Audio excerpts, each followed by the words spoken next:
out in an age of autonomy. So welcome, Devin. Thank you, Christian. Thank you. It is great to be back with you all. My wife, who is usually my wing woman on our ventures over the hill, is unfortunately carrying on with the horrible virus that I gave her after my return from Anaheim. So she sends her greetings to you and says that she will hopefully see you guys again soon. She always enjoys making the trip over. I wanted to speak with you this evening about a four-letter word. And it can be pretty offensive. And I wanted to talk to you about it because I think it's a four-letter word that so many of us often refuse to say, and a four-letter word that can be offensive to a lot of people. And that four-letter word, of course, is the word help. Help. It's sometimes very difficult, especially as we get into our patterns as adults, to admit that we need help.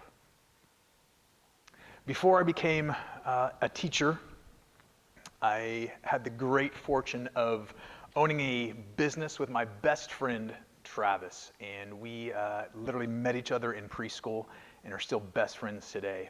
And in the mid-1990s, we had the opportunity to go in business with one another.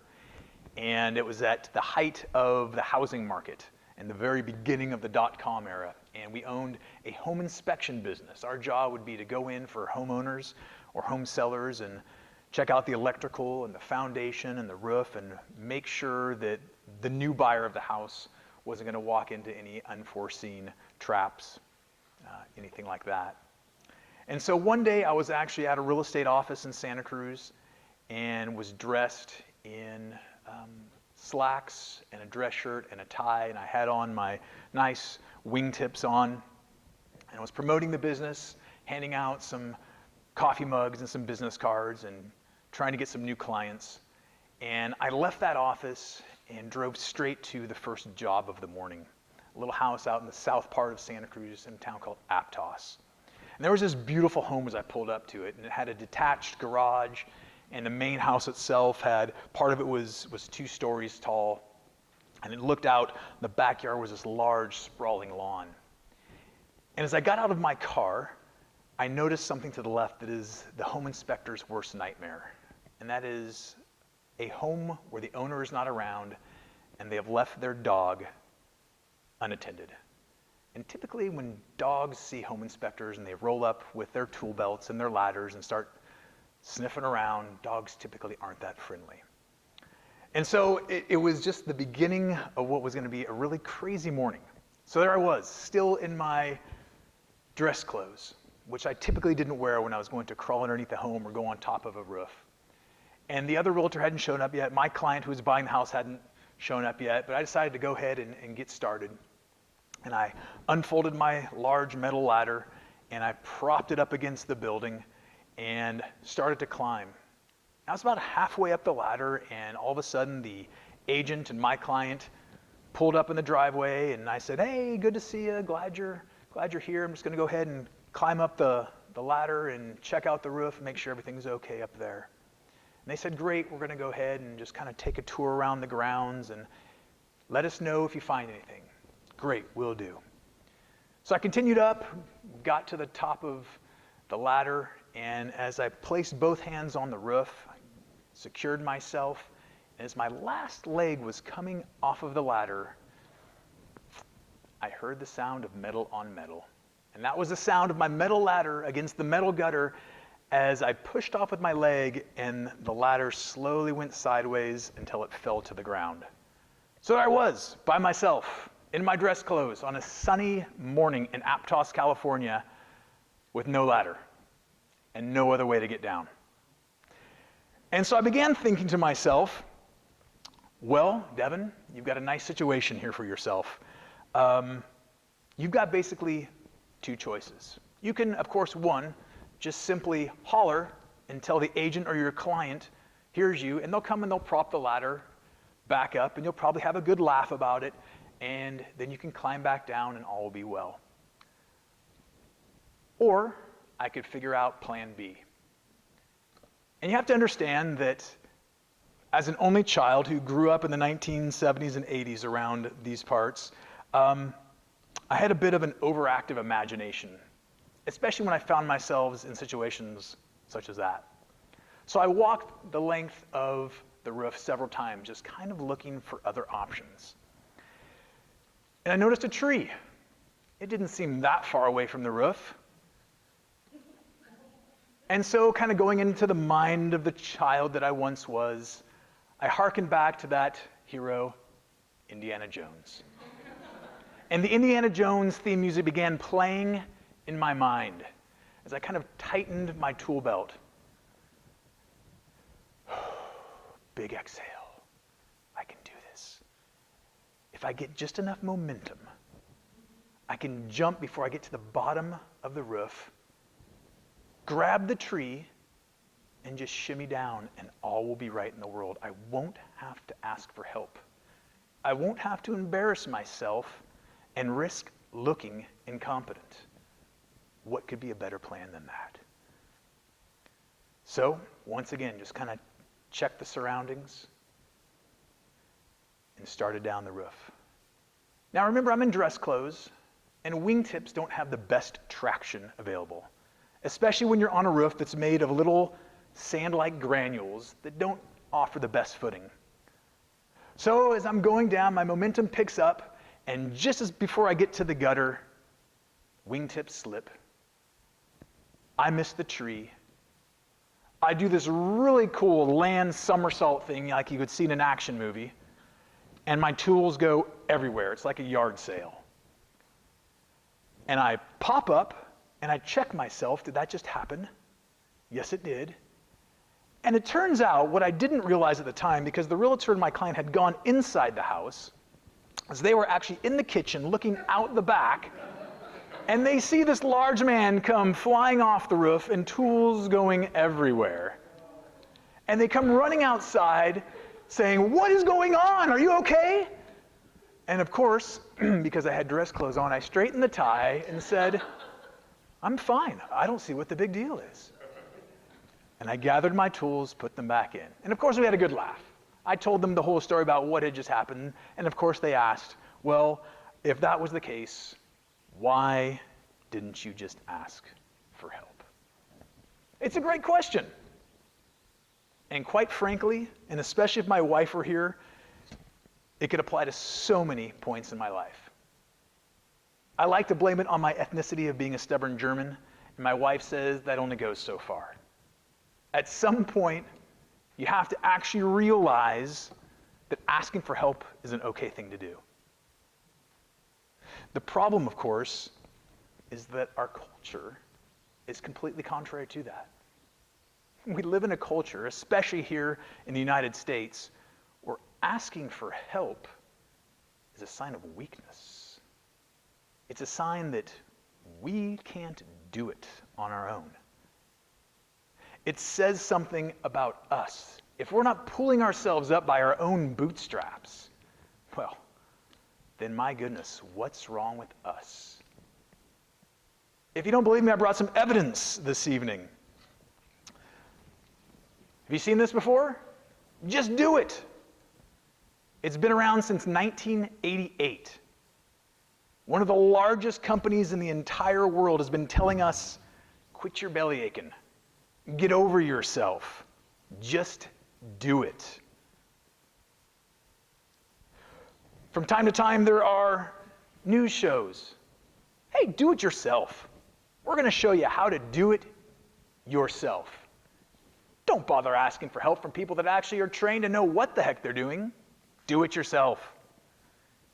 Even better, we've got an entire television network dedicated to doing it yourself. I mean, after all, what could be better than that? Shows 24 hours a day, 7 days a week that simply tell us, do it yourself. When did this become a good idea? When did it become a good idea for guys like me to watch a YouTube video or a show on the do-it-yourself network and decide to work on electrical components around the house. My wife will tell you that was a very bad idea, by the way, because inevitably we had to make a phone call to the electrician, to the plumber, to the contractor, because Devin tried to do it himself.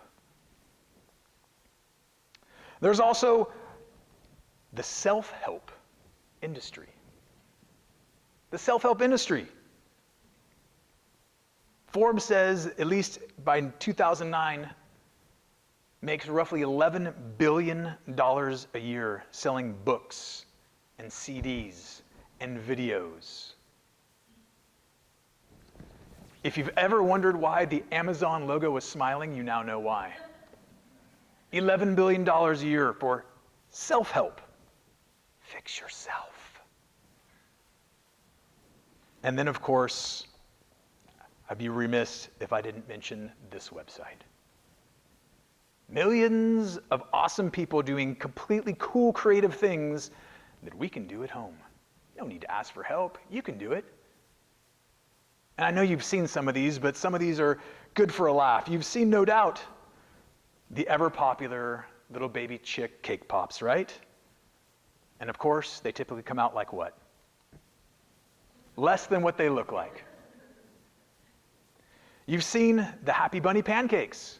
And as someone that has a 3-year-old at home, we love to do stuff like this. Inevitably, they don't quite look like the rabbit we saw on the internet. Then, of course, you've probably seen my personal favorite, the little cute hedgehog cake. That is the things that bad dreams are made of. I'm not sure what that second one actually is, but it looks like something from the Sci-Fi Channel, and it certainly will bring nightmares to some of us. Right? And so there's an entire website dedicated to Pinterest fails. Pinterestfail.com. Because we try to do it ourselves. So we go back to that question that we asked earlier. Why don't we just ask for help? I mean, sure, it seems like a no-brainer when it comes to things like electrical stuff around the house, or maybe chick-looking cake pops, or whatever else. But when it comes to the real issues, the things that really matter, the things that we struggle with in life, why don't we ask for help? What holds us back? What keeps us from saying, me, here, now, I need help. I'm drowning emotionally. I'm drowning spiritually. Perhaps even drowning physically if it comes down to being involved in an abusive relationship, or a relationship that involves addiction or compulsive behaviors. Help, a 4-letter word that's so offensive and so scary. I sat down with a very good friend earlier this week, and I asked him, I said, why do you think it is that it's so tough for grown adults who are intelligent and hardworking and good people to ask for help? And it's not often that this friend is quiet and silent, but he sat back and thought about that. That's a good question, he said.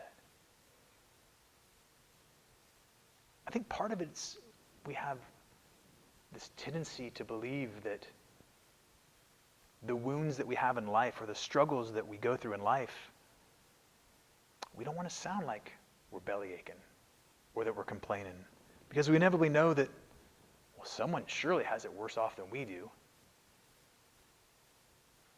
So we started talking, and it's interesting that we came up with this very unpolished list of things that we said, maybe this is a reason why we personally struggle with asking for help.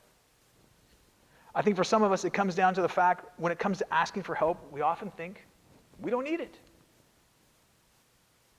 We're blind to it. Our perspective is we're cruising along in our lives, and we've just reached this spot where we're used to it. We've acclimated.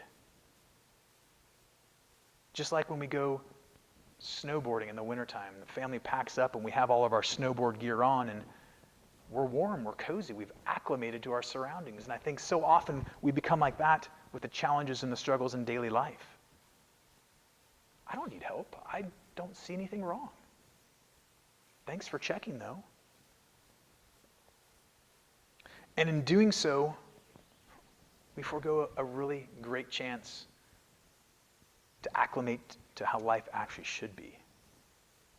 There's also the possibility that we purposely choose to ignore our circumstances.